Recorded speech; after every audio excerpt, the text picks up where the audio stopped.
Welcome to another edition of Lights Out. Today's creepypasta is about internet safety. Enjoy, Cybernauts.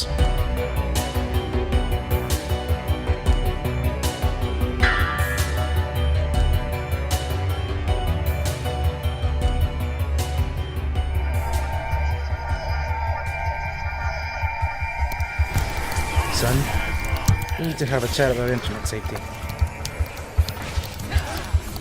Hey! Son, can you stop your game for a minute?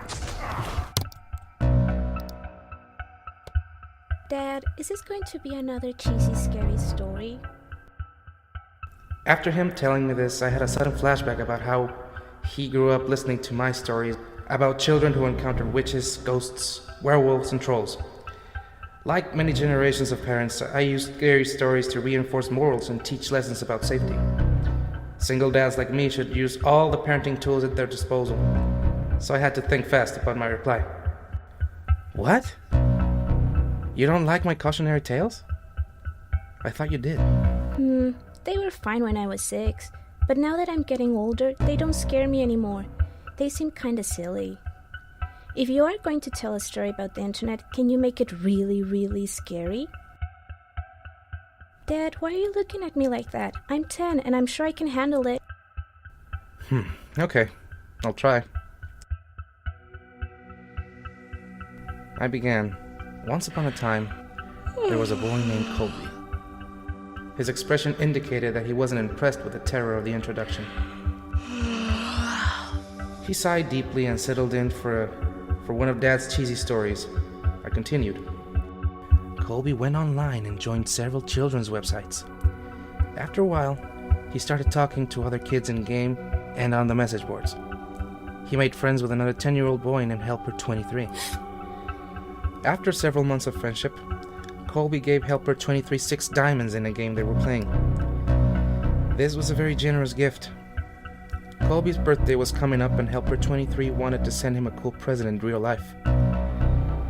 Colby figured it wouldn't hurt to give Helper 23 his home address, as long as he promised not to tell it to any strangers or grown-ups. Helper 23 swore he wouldn't tell anyone else, not even his own parents, and set about mailing the package. Do you think that was a good idea? No. In spite of himself, he was getting into the story.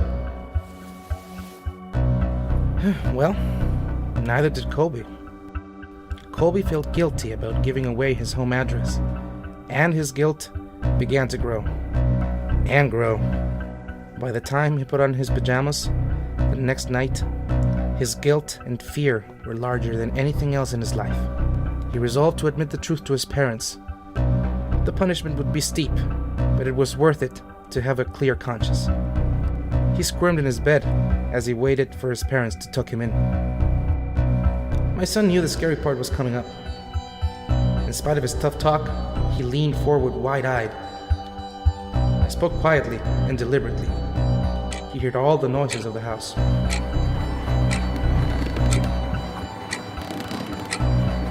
Finally, his dad's footsteps echoed down the hall.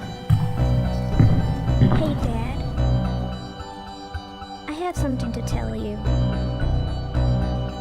Yes, son? Are you okay, Dad? Uh-huh. Is Mom around? Here I am. Were you about to tell us that you gave her home address to Helper 23? You shouldn't have done that.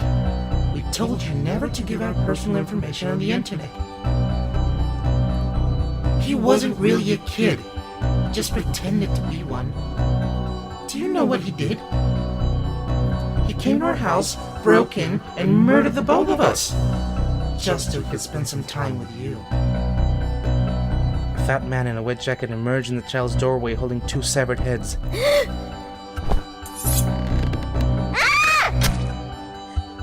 After several hours, the boy was almost dead, and his screams had become whimpers.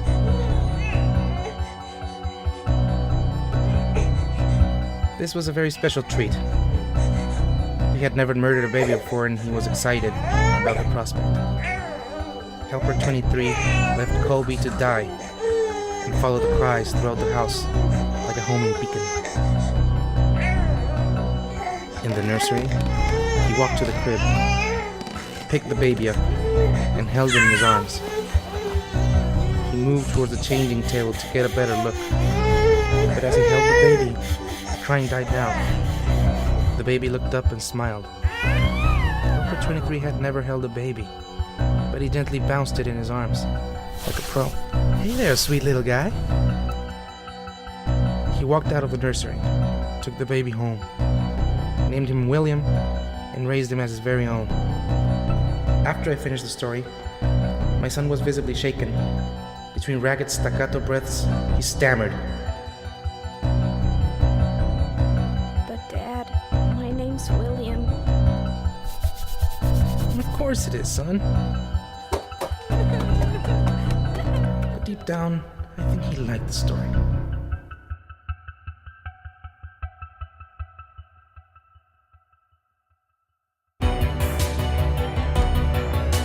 Hope you liked today's edition of Lights Out. For any comments or ideas, you can call us at 555-6521 or tweet us at @LightsOutRadio. Now you know the importance of internet safety, so be careful. See you next week, and don't forget to turn the lights on.